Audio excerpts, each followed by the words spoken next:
Jeff, of course, availability and in-stock inventory or out-of-stock inventory, as the case may be, is a big topic of conversation across many dinner tables and, of course, in television studios around the country. How is Macy's availability looking here today, and so far for those doorbusters especially?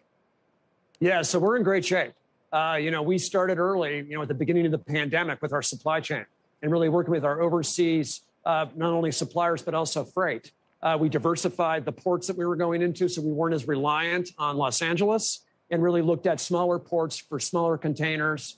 We're in great shape. As I said in the third quarter earnings, our inventory levels are up almost 20% versus 2020. And that links to being up in the mid-20s in sales that we anticipate for the fourth quarter. So we're not going to disappoint customers. We're going to have all the gifts that they expect from Macy's, both online and in stores. And when you look at the last mile, we're going to have a later ship date online than we were last year. And for those last minute procrastinators, we're going to have lots of stock in our stores ready for those last minute gifts. I feel strong about supply chain at Macy's, Inc. Great. I was just actually going to ask you about delivery and some of the bottlenecks that customers maybe should expect or earlier planning, because, of course, it's not all up to you. You certainly work with carrier partners to get us many of these packages if a consumer is not coming to a store to pick it up, for instance. Yeah. So what clearly, this is a big opportunity for holiday this year. And our premier partner is UPS, and working very closely with them to ensure that we don't disappoint customers. And I feel great about, when I look at our unit demand and how that's going to play all the way through the holiday season, we're in great shape. And so customers with confidence can shop with us and know that it's going to be under the tree at the appropriate time for everybody on their gift list.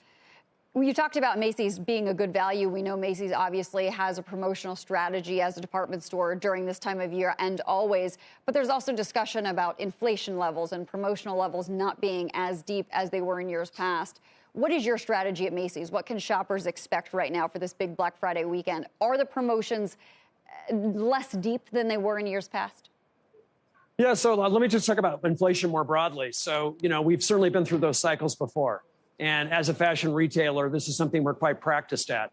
But this time, we have two big things in our arsenal that are going to help us combat inflation so we don't disappoint customers. The first one is we've been working with all of our overseas suppliers and ensuring that we have got the best values that we're creating and working with fewer suppliers and making sure that we're more important to them. So that's keeping our costs down.